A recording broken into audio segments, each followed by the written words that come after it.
তো এই আমাদের ফাতিয়ার জন্য রেডি হয়ে গেছে পায়েস, এই মালিদা, মাংস, খিচড়া, এইসব আমি মোকাম বাড়িতে পাঠিয়ে দিচ্ছি।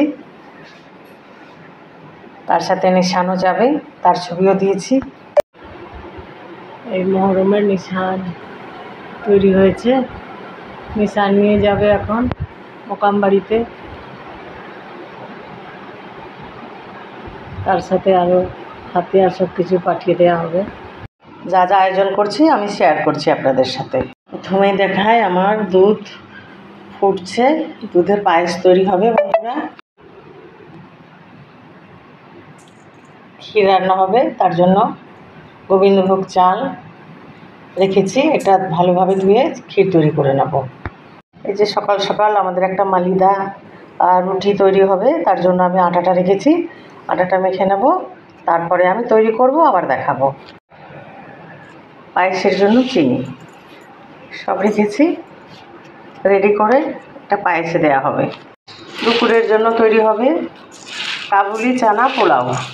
তো কাবুলি চানাটা আমি বার করে রেখেছি, এটা আমি ভালোভাবে ধুয়ে নিয়ে সেদ্ধ করে নেব।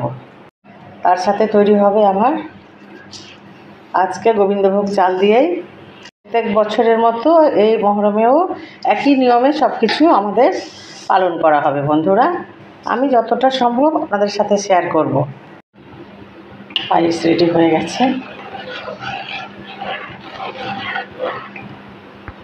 পোলাওয়ের জন্য জল বসিয়েছি বন্ধুরা, জলটা ফুটবে, কিছুক্ষণ ফোটার পরে এটাকে আমি এর মধ্যে আমি গোটা গরম মশলা, তেজপাতা, আদা কুড়িয়ে দিয়েছি, আর একটু জিরে। আটা মাখার কাজও কমপ্লিট, রেডি হয়ে গেছে। দেশি মুরগির মাংস পুরো মাখা হয়ে গেছে, বসিয়ে দিয়েছি একটা বড় কড়াইয়ের মধ্যে। এই মাংসটা আমার রান্না হবে।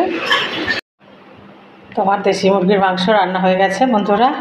উপরে একটু ভাজা জিরে গোলমরিচের গুঁড়ো ছড়িয়ে দিয়েছি, একেবারে দেশি রান্না আমাদের আজ।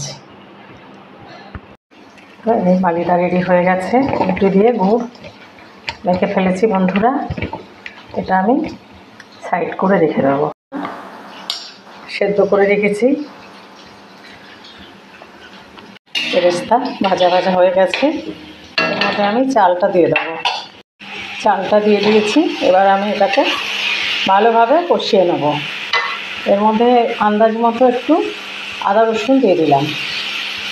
ভাজা ভাজা হয়ে গেলে এর মধ্যে আমি যে জলটা করে রেখেছি পোলাওয়ের, সেই জলটা দিয়ে দেবো। তো এর মধ্যে আমি সেদ্ধ করা চানা ডাল দিয়ে দিলাম। একদম পোলাওয়ের জন্য বেরেস্তা ভাজা হচ্ছে, চাল দেওয়া হয়ে গেছে, তেজপাতা, গরম মশলা থেতো করে সব দেওয়া হয়েছে বন্ধুরা। দুটো একসাথে মিক্সড করে একটু হালকা ভেজে নেব, তারপরে জল ছেড়ে দেবো। চালে ডালে কষানো হচ্ছে, তাই হয়ে এসছে বন্ধুরা। এরপরে আমি জলটা দিয়ে দেবো। এর মধ্যে দিয়ে দিলাম স্বাদ মতো লবণ, চিনি। এবার ঢাকা দিয়ে দেব, ধীরে ধীরে তৈরি হয়ে যাবে কাবুলি চানা পোলাও। ওপর থেকে একটু গাওয়া ঘি ছড়িয়ে দেবো। রেডি হয়ে গেছে আমার কাবুলি চানা পোলাও রেসিপি। কেমন লাগলো বন্ধুরা? পছন্দ হলে লাইক, কমেন্ট, শেয়ার, সাবস্ক্রাইব করে শাহী কিচেনের পাশে থাকবেন। সকলে ভালো থাকবেন, সুস্থ থাকবেন।